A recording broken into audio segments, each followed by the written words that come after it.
Good morning to all. My name is Atul Patidar. I am doing Masters of Engineering in Electronics at University of Toronto. So today I am going to talk about nation sustainability, being aware.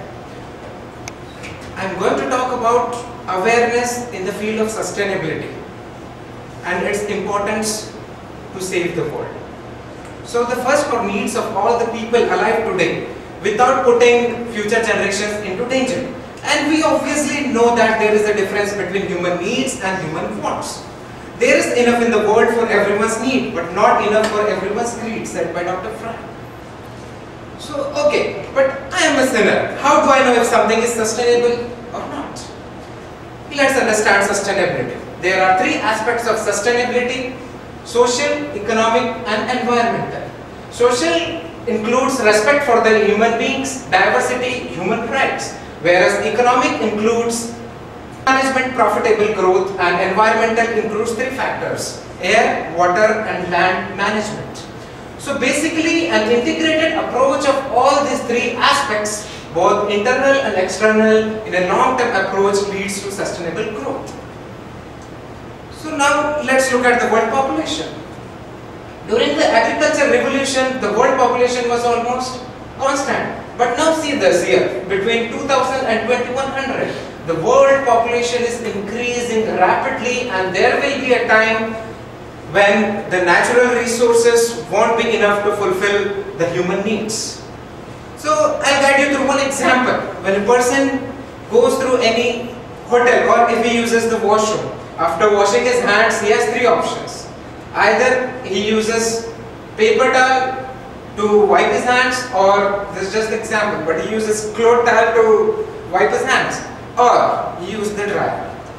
So now my question is, what if the hotel doesn't have enough facility for recycling the paper, or the electricity used in the dryer comes from maybe produced by coal, or the cloth which is used might be washed by the chemicals which are harmful for the environment.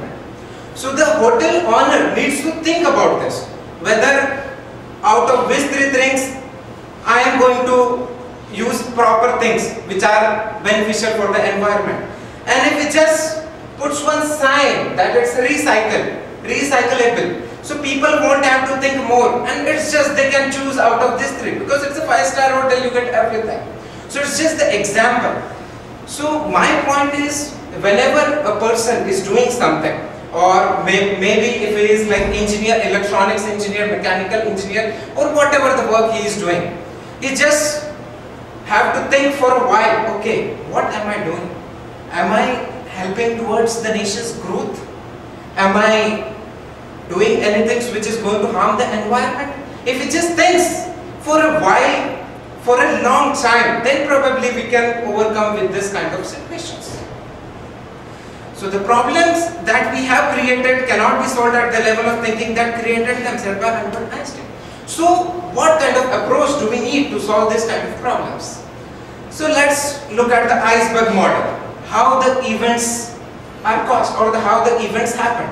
What do I mean by events here? Events means maybe using a plastic bottle, water bottle, or whatever kind of things which we are using, goods and products in our daily life. We can call them as events.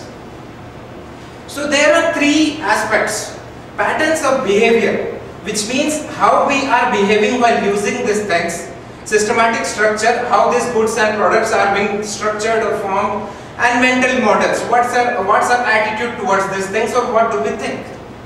So the main problem with this is non-sustainability. People think in a non-sustainable manner. So let's take the example of plastic water bottle that is used once, that's the event. But because of our convenience and non-responsibility, we use the plastic bottles which are mostly like they are not reusable, or we just do not put them for recycle. So, and what about the structure of the plastic bottle? It's just to make them cheap, they are formed into non-reusable bottles. So now what about the mental models? So just look here, the world is organized as the linear throughput of the material. So we use the natural resources to form goods and services, and then we pollute and the environment, and we create disturbance into the environment. So it's just linear. We just do not make these things to go back to the natural resources. That is the main problem with us.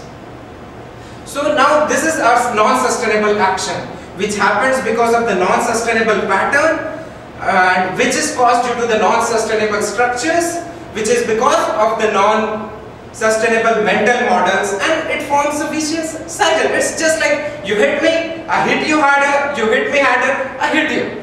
It's just a cycle.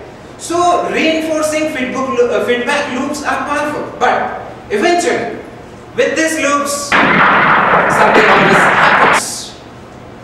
So let's call it something to learn in a positive way. But what is the problem with learning? It's painful. It's really painful and confusion for human beings to learn new things. Why? Because of our defensive behavior. So why, instead of thinking it as a pain and confusion, why not wonder about it? Why not think about it for a while, and let's change this non-sustainable to sustainable actions. So now the question is, who will lead the way? Who thinks and acts in the sustainable time frames? So let's take the example. See, corporate leaders, they think in terms of sustainability for 3 months, politicians 2 to 4 years, and child, they really have a good time frame. They think about 75 years of sustainability. So am I the only person who is going to talk about sustainability? And I am going to think about a child. I am going to think about sustainability for a longer period of time. So perhaps it's not necessary to do great things, just small things with great love.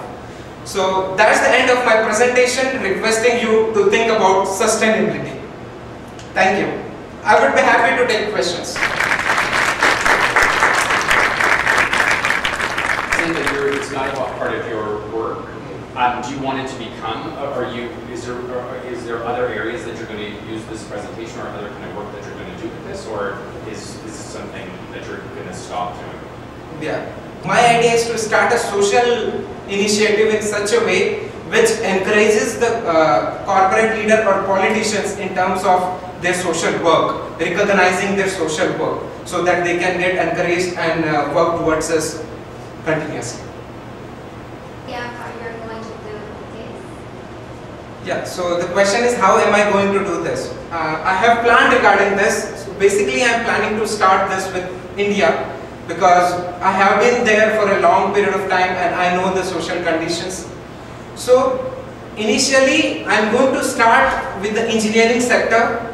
So basically like contacting engineers regarding this, creating awareness of lead among engineers, basically students. Then I am going to go further, whether like in the field of politicians or the people who are at the leadership positions. So that's my instant goal, but I am thinking to take this for around like 35 to 40 years, and I am expecting result after 40 years. So do you think that this is an ethic problem of engineering, or more an educational problem in India? Yeah. So the question is whether is this the ethical or engineering educational problem for people in India? Yes.